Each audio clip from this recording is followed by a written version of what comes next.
কেউ যদি মোটরসাইকেল বিক্রি করে তার সাথে বিএসটি এর অনুমোদিত 2টো হেলমেট সাথে ফ্রি দিতে হবে। কেউ যদি মোটরসাইকেল বিক্রি করে তাকে বিএসটি এর অনুমোদিত 2টো হেলমেট ফ্রি দিতে হবে। এটা আমরা অ্যাপ্রুভ করেছি, এখন এটা পরবর্তী কার্যক্রমের মধ্যে আছে, এটাকে ইন্ট্রোডিউস করছি। আর ড্রাইভিং লাইসেন্সের ক্ষেত্রে, মোটরসাইকেলের লাইসেন্সের ক্ষেত্রে আমরা কিন্তু খুবই স্ট্রিক্ট মেনটেন করছি যে মোটরসাইকেল লাইসেন্স আমরা এইজ এগুলো না ছাড়া দিব না। আমি ইমপ্লিমেন্টিং অথরিটি আমাদের পুলিশ মহোদয়দেরকে অনুরোধ করব যে আপনারা এই ক্ষেত্রে একটু কঠোর অবস্থান নেন, কারণ আমাদের যে টোটাল অ্যাক্সিডেন্ট হয়েছে, টোটাল যে অ্যাক্সিডেন্টের পরিসংখ্যান তার 73% কিন্তু মোটরসাইকেল।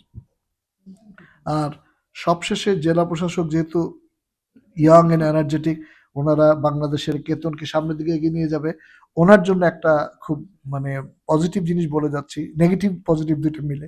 সেটা হচ্ছে আমরা কিন্তু এখন ডেমোগ্রাফিক ডিভিডেন্ডে আছি। সানবিট সব দিবে সামাল। সানবিট ম্যাজিক প্রেস ডিশওয়াশিং এর মাথা ঘোরানো সলিউশন। আমাদের কিন্তু এখন 15 বছর থেকে এই 14 বছর থেকে 49 বছর লোকের সংখ্যা বেশি। এই যে ডেমোগ্রাফি, এই যে আমাদের হিউম্যান রিসোর্স, এটা কিন্তু 2041 সালের পর থেকে কিন্তু নামতে থাকবে। আমাদের হাতে কিন্তু আর 14 বছর আছে। এই ইয়াং জেনারেশনদেরকে যদি আমরা কাজে লাগাতে না পারি, আমাদের ইকোনমিকে যদি আমরা সামনের দিকে নিয়ে যেতে না পারি, তাহলে আমাদের মতো বৃদ্ধ লোকদের দিয়ে কিন্তু ডেভেলপমেন্ট হবে না।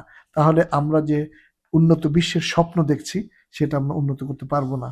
এই যে 73% বলেছি, এটা হচ্ছে 5 বছর থেকে 29 বছর বয়সী লোকের মৃত্যুর হার সবচেয়ে বেশি, যারা আমাদের ডেভেলপমেন্টের কাণ্ডারি হবে।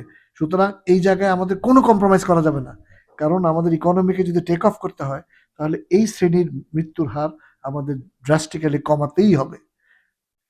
এসডিজিতে আমাদের নির্দেশনা ছিল দুর্ঘটনা হাফে নেওয়া। আমাদের হাফে নেওয়ার তো দূরের কথা, আমরা দুর্ঘটনার আমাদের লেভেলের অনেক উপরে আছে। সুতরাং এটাকে কমাতেই হবে, এখানে কোনো পর্যায়ে কম্প্রোমাইজ করা যাবে না।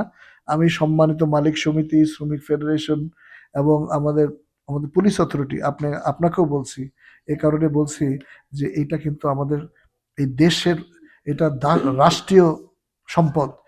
এই যে হিউম্যান রিসোর্স কিন্তু আমাদের রাষ্ট্রীয় সম্পদ, এই সম্পদ এভাবে ঝরে যেতে দেব না।